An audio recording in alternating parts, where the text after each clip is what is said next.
Gerald Joseph Votel, thank you so much for coming on the show. Mhm. We've wanted you to come on for quite some time, so we managed to finally make it happen. So I'm really grateful. Good. I'm very, very glad to be here with you and look forward to our discussion today. Thank you so much. Now, before we get into the Afghanistan stuff, let's cover a broader development in the geopolitical environment in the region that you were once responsible for. Then you can add Afghanistan to that mix as well, if you will, as to see how do you see the world as it is than it was. Yeah, I think I mean it's been extraordinary over the last year, and actually even over the last 6 to 7 months. I think a lot of the assumptions that we have made about the region that we've had in the past have really been thrown aside. Frankly, I mean, the ability of Iran to deter Israel, for example, through the use of Hezbollah, that was kind of a long-standing assumption that was in place, and of course that's come apart here. The assumptions that people in the region will follow our lead is something we've had in place. That's changed quite dramatically. We see a number of countries across the region, particularly down the Gulf, joining the BRICS group, and kind of the non-aligned countries of the world, and beginning to go their own way and charting their own path. Extraordinary things I think have been happening across the region, it portends, I think, chaos, but I think within that is some opportunities as well. I mean, we've just seen a very big one here in Syria with the deposing of the Assad regime in late last year, November, December there, and then a former leader of a terrorist group really rising to the position of being at least the interim leader in Syria, and demonstrating in some regards some skills that would indicate that he wants to take the country in a different direction, and be more of a force of stability than he may have been in the past. So these are things I think we really have to pay attention to across the region. And of course, there's a lot of other things. You've got now Hezbollah kind of on its back heels in place like Lebanon, and an opportunity for Lebanon to hopefully begin to emerge out of the extreme challenges they've had now for going on decades. You've got extraordinary economic growth taking place in Saudi Arabia and the Emirates, and even in Egypt, are outperforming their expectations, and you see a lot more of an investment in advanced technologies. There's a major digitization effort across the region, particularly down in the Gulf. So these are all opportunities, but against that backdrop, you still have a lot of the underlying issues. You still have the haves and have-nots. You have disenfranchised populations. We still have an extraordinary amount of large number of people have been displaced from their homes or in refugee camps. We've got the scourge of terrorism that still exists here, and we've got countries that are not wealthy, but yet are good partners. Jordan, for example, extraordinarily important partner for the United States and the UK, I would suggest. But not seeing the dividend that some others down in the Gulf are seeing, and really absorbing a much more significant portion of the turmoil that's coming out of the fighting that's taking place across Levant. So it's extraordinary when I look at the region, of everything that has happened and will continue to happen. And I'm constantly thinking about what the way forward is, and how my country will continue to look at that region. I have a lot invested there, and I still think it's a very important region for us from a security standpoint. As we enter into what appears to be a little bit more of a transactional period here for the United States, I wonder if we will continue to put as much value into this region as we have in the past. Given the flux, I suppose, the transition that the Muslim world has been, at least the Arab part of the Muslim world, and then you've got, as you mentioned, the Assad's gone, the Iran's axis of, quote, resistance is pretty much crippled. How do you see Iran's changed role? Do you see it as part of that conventional, I suppose, wisdom at the moment that says Iran's crippled, it's no longer the threat as it used to be? Or do you think Iran is still a potent force, a destructive force in the Middle East that has to be reckoned with?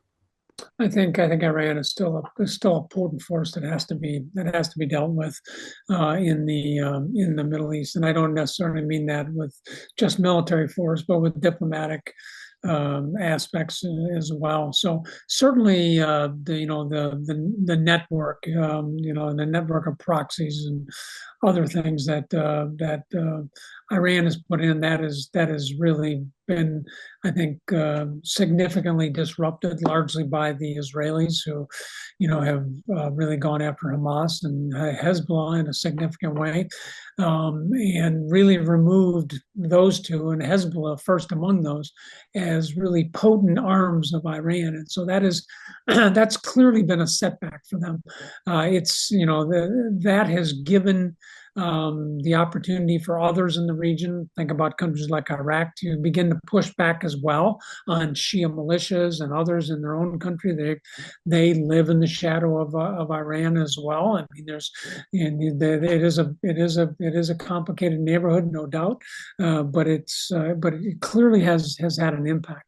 That said, I think Iran has also, expanded their activities in other areas. For example, the support that they are providing to Russia and Ukraine with uncrewed systems and UAVs and all other kinds of things that they're providing to them. They've actually become kind of a manufacturer, a producer, a supplier to regimes like the Russian regime, and I think that gives them some level of power.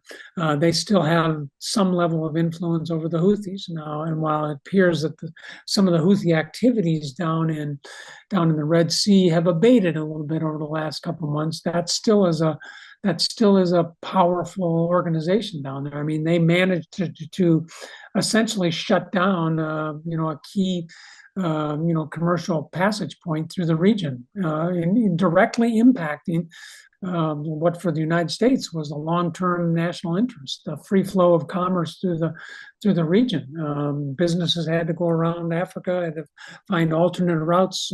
It created quite a mess, and all of this done by this group that's really only been in power for less than 10 years.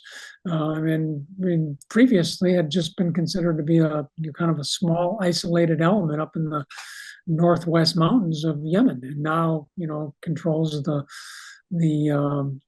western third of the country, the majority of the population areas. It's most of its usable infrastructure, and is using that to do things like disrupt free flow of commerce to the Red Sea. That's an extension of Iran. Iran doesn't have as much control and influence there as it did over Hezbollah and perhaps Hamas, but it still is a client, and it still has a client state there with them. So, and again, Iran is, I noticed today in the paper, and just my own reading here, is that the UN Security Council is going to convene a meeting, I think tomorrow, to, discuss the increasing amounts of enriched uranium that Iran has produced. So, yeah, Iran has certainly had some setbacks here over the last several years, and certainly over the last 6 to 8 months here. But I think they have been resilient. They've been in power now for 4+ decades. So we should not expect that they will go away lightly in terms of this, and it will take continued pressure on them, whether that is military pressure or diplomatic pressure or engagement, to kind of bring them back into a position where they are more of a contributing neighbor in the region and not a threat to everybody else. How do you see South Asia? Well, again, this has always been a really challenging area for us. You are, of anybody as well, is very familiar with our tortured past here in Afghanistan, along with the broad coalition that we had in there of a number of different countries, and that did not end certainly the way that any of us had hoped. So, Afghanistan is Afghanistan, and likely to be that way. Pakistan is another key player in here. I've long held the view that it would be in our interest of the United States to have a productive relationship with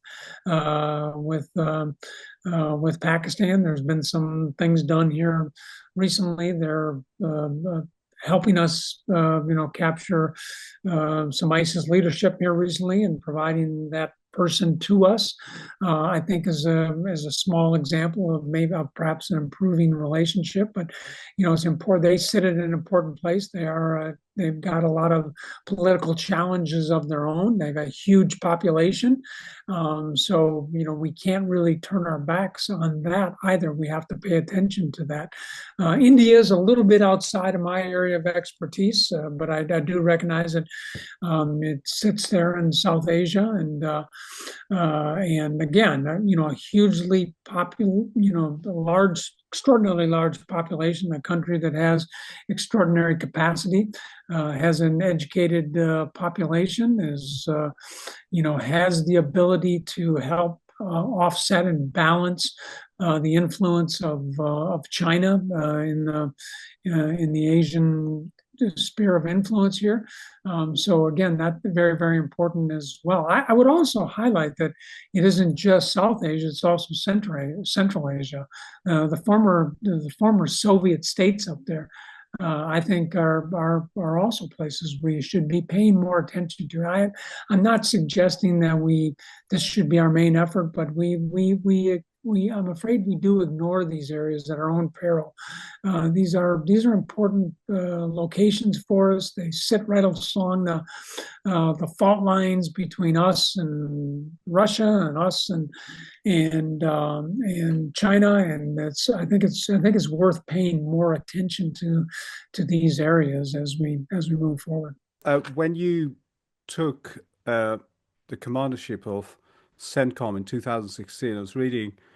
Military Times called it the most dangerous assignment of a general in America. Looking back at it now, what are your reflections on those days? You had ISIS at the height of its militancy, and Afghanistan was, of course, still raging. Well, I mean, the reflections now. I mean, I think we've had successes and we've had failures in this. Afghanistan, I think, kind of falls into the failure side of the ledger here. I mean, that did not turn out the way that we had hoped that it would. For a variety of reasons, So I mean, that's right. But we did. I think we did do some things pretty well. I think our campaign against ISIS was quite good and quite effective, and to me, it really demonstrated the value of finding and working with partners on the ground, whether those partners happen to be the Iraqis or whether they happen to be this organization we referred to as the Syrian Democratic Forces, this kind of combination of Syrian Kurds and Syrian Arabs that kind of came together to with our enablement, with the enablement of the United States and some of our coalition partners, to include the UK, to really help defeat the physical caliphate. To me, that was a good lesson. That was we learned in that, and we learned the best ways of working with partners and using those relationships to go after and defeat a terrorist organization. They're not all the way gone. We always recognize there would be remnants of it, and so we have to kind of keep pressure on this, which I think is the next lesson: is that these threats generally don't go away, and so you do have to find ways to keep pressure on them. I think one of the things we learn from our global war on terrorism is that it takes time. And it takes continued pressure to have the impact we want on these organizations. And sometimes, as Americans, we get tired quickly. We want to move on. We want to see results, and we want to move on to the next thing. And that fatigue sometimes, I think, affects our long-term staying power against these organizations. But we do have to recognize that these are oftentimes generational efforts to remove this. I mean, the UK knows this extraordinarily well from his experience in Northern Ireland. And so it does take time to do that. So those are the things I take away. We've done some things that well, some things have not gone the way we've learned as we move through this. But for me, I think it highlights the persistence of staying engaged in a region like this that is so important for us and for others, and we have to find ways of sustaining that over time. Yes, the bulk of your focus was the Middle East and Iraq, of course, and Syria, as you mentioned. But you had Afghanistan in your in tray as well. So you had the overall charge of military operations in the country. So when you looked at the in tray on Afghanistan when you first arrived at CENTCOM, how did it look, and when did you thought, this thing's gonna fall apart? Well, I'm not sure I ever reached the conclusion that it was going to fall apart in the way that it did. That actually happened sometime after I had left CENTCOM and retired from the military. But nonetheless, I mean, I think the way that we assessed it is that our progress was very uneven. And that it was taking longer than we had expected for the Afghans to develop the level of military professionalism and capability that they would ultimately need to have to kind of secure their own country against the threats that they had, and that included challenges with things like corruption and poor governance and bad military leadership that had. I mean, we had some Afghan formations that were quite good. When you looked at, for example, the Afghan special operations forces were quite good. They still needed some of our assistance, but in that case, we were mostly enabling them, providing them, planning support and intelligence. But they were very capable fighters. We saw some of that out in their conventional forces as well, but it was generally uneven. We also saw organizations that were continuing to struggle with this. We were seeing their continuing struggles with integrating the equipment that we were giving to them. I mean, we made the decision to equip them with Black Hawk helicopters, for example. These are standard employment, certainly by U.S. forces, but they're not it's not unsophisticated weaponry and equipment, and it takes time for people to develop the skills with that. So I think my assessment was very uneven. We had made we had underestimated what it would take in some cases to get the Afghans where they needed to be, and that we recognized that it would take more time. As I came in, we were still within the Obama administration at that time, and the view that we had taken that really had come out of this was that we were going to be engaged for a while in Afghanistan, and we were trying to get to a sustainable number of troops on the ground that would allow us to continue to help the Afghans move forward, continue to work through their issues, and continue to press with that. When the first Trump administration came in, after they did a review of the situation. The president staked out another strategic objective for us, and that was to pursue a negotiated settlement between the government of Afghanistan and the Taliban, and that became really, I think, at least for about the last 18 months or so of the time that I was in command, was a major part of the focus. Eventually we brought in a special envoy. Mr. Khalazad came in and began to work that. That was again a very difficult endeavor. And part of my role in that was engagement with Pakistanis and with my counterparts, encouraging them to support our process and help make Taliban that was residing in Pakistan available for us to meet with, and to put pressure on them to move forward with this. So, I mean, it was clearly a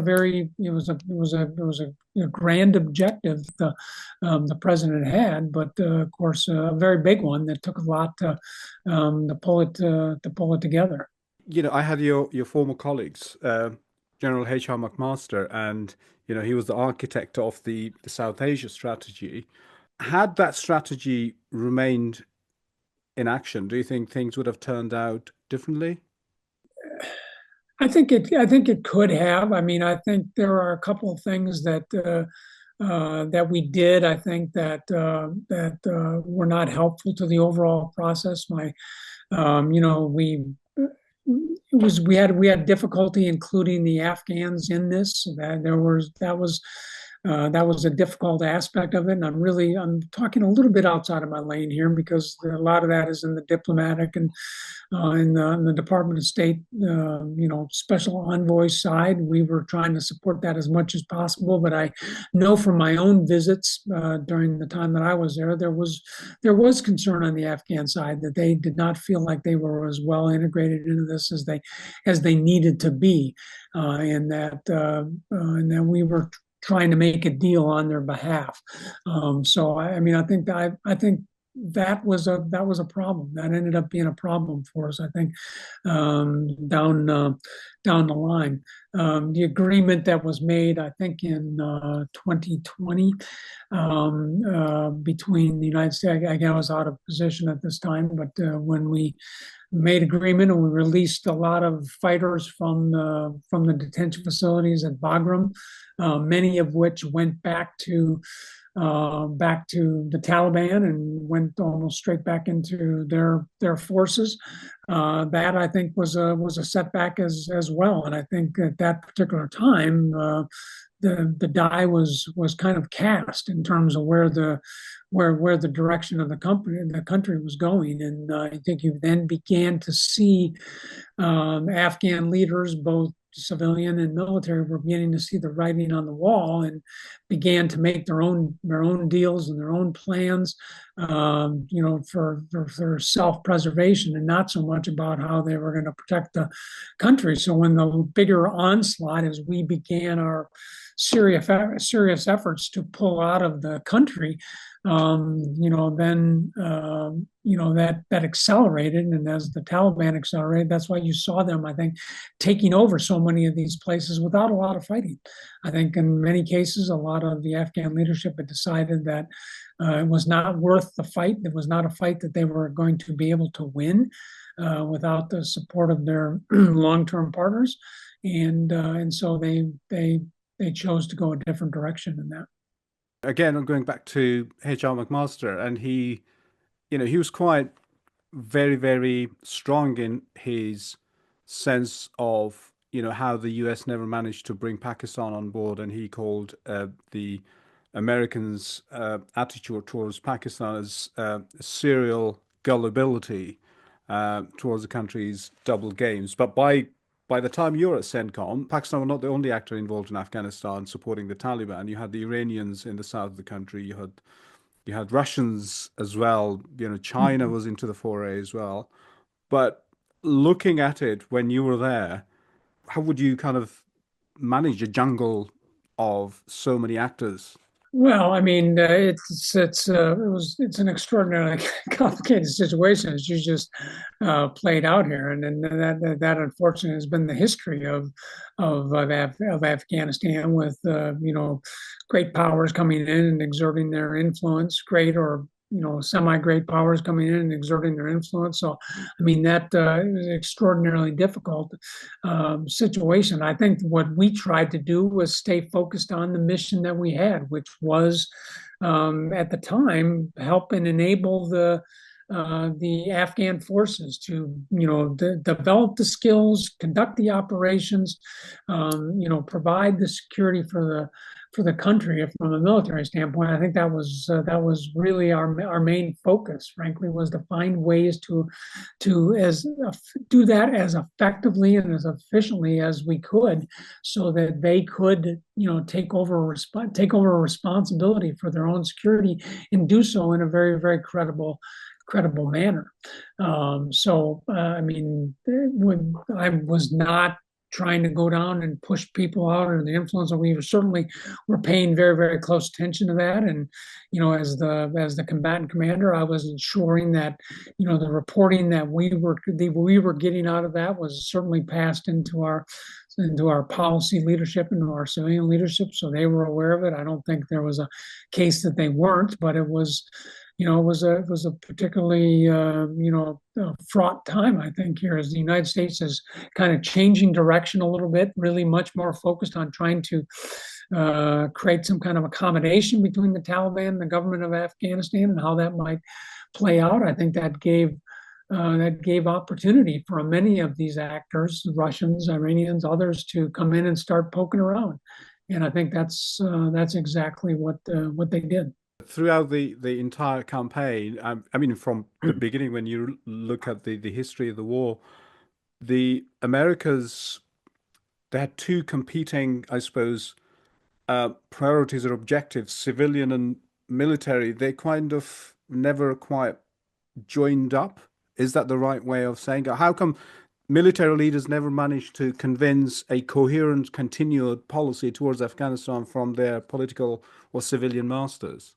Well, I mean, I think there's a variety of reasons for. I mean, I think there were some times when our resources were well aligned. When I was in Afghanistan in the 2007, 2008 timeframe, I actually thought we had a very good alignment between what our military forces were doing and what our civilian agencies were doing on the ground in terms of moving the country forward. I think part of our problem was our inability to sustain that approach over a long period of time. I do think one of the challenges that we have had in places like the Middle East is that we have largely over militarized a lot of our policy. It has largely been viewed through the lens of the military and the things that we can do or we can do with partners, and I think that has carried a lot of weight over this. I think to the bigger issue of what worked against us, having a more continuous policy over the course of the war. Well, I think that's a function of politics. And with you had the Bush administration for the first 7 or 8 years of the effort, and then the Obama administration came in. They were obviously pretty seized with the fact that we had gone into Iraq, and they didn't believe that that was a legitimate peace, and were very keen to try to pull us out of that, and managed to do that during their first administration, only to go back a few years later to address a problem there. I think we lacked an overall grand strategy for what we're trying to accomplish in the Middle East, and how and then match the ways and means to do that. I mean, strategy is about ends, ways, and means here, and if you have one, you really need the others in order for it to be successful. We were unwilling to dedicate the resources to it and do the things that we needed to do for a long period of time. And that's why you think you saw us doing things like surges into Iraq, surges into Afghanistan in the 2009, 2010 timeframe, seesawing back and forth with this because there were very different political viewpoints on the efficacy of the efforts that we were undertaking there, and I think that played out. And from a military standpoint, being very, very close to our partners on the ground, I think we always saw where the opportunities could be to move things forward. We tried to advocate for those, and in many cases, I think those did not align with the political objectives that we had at the time. What frustrated you most about your Afghan interlocutors? About the Afghan interlocutors? Yeah. Um, you know, I, I, I, I think I had a pretty good relationship with most of them. I mean, I think they're. I think one of the things we were constantly concerned about was the continuing presence of poor leadership in their and corruption within the ranks, certainly across their government and within their Ministry of Defense. I think these were always endemic problems that I think undermined good order and discipline within the ranks. And I think coming from a modern Western military, things that we took almost as an article of faith, and it's just kind of a normal operating way of doing things. Those were not necessarily present in the Afghan system, and I say that not just to kind of kick them on terms of that, but I mean I think it takes time. I mean this was not a professional military when we inherited. We was started out very tribal. There were remnants of some levels of military professionalism. Many of the officers that we dealt with, especially in the early years of this, were officers that had been part of the old Afghan army and had largely been trained under the Soviet model, and so brought with them all of that baggage to the system as well. So, to me, what I think was most frustrating was the time that it was taking to develop the level of professionalism, develop a level of capability within the Afghan forces that they needed to have. And I think we recognized that we would need to provide a lot of the enabling capabilities for some time. I think we hoped that we would be able to wean off of that over time. I think that certainly was, certainly things that I was thinking about here in terms of that. But I think it was frustrating that it took so much time to do that. And then we had such uneven results. We had some organizations that were quite good, some that were not as good. You just mentioned, the process of weaning off the Afghan military from the U.S. support, and for many that was the undoing of the whole system, the whole setup after the U.S. abruptly cut the support. But for some have argued, for example, that the Afghan military and the whole setup was doomed to fail the moment America ceased to have its long-term commitment to the country, given everything that the Afghans had learned. This new army, this new defense infrastructure was based on American systems. The moment America stopped showing interest, it would have fallen apart. Even if he hadn't fallen apart immediately, it would have in due course, because Afghans never had the means to financially afford such a military force. Yeah, I think there's probably some merit to that. I mean, we came in and created part of the situation that led to all of this. So I mean, there is a feeling of some ownership over certainly that aspect of it. I mean, it's always good to go back and look, I think, at different approaches. There were opportunities, I think, for different approaches. Afghanistan back in the beginning, the 2001, early 2002 timeframe, we still had a lot of kind of the so-called warlords who had control over their forces. And there may have been some other approaches that we might have tried earlier on that might have been more effective. When we were talking earlier about what we learned across the region, I mean, I think this is something that we learned when we went back and did the campaign against ISIS. Our selection of, for example, the Syrian Kurds and ultimately the Syrian Democratic Forces in Syria was I think a very clear recognition of that. That here is a force on the ground already in existence. It's not perfect. It's not in our design, but it shares a common objective with us, and we can work with them. We can enable them. They are willing to do the fighting, and so we didn't try to come in and reorganize them. We didn't try to come in and build institutions of defense for them. We didn't come in and try to, address their internal pay systems and other things like that. We stayed away from that. What we did, we let them do that, and then we focused on providing the enabling support that allowed them to do the mission that we had agreed to do with them.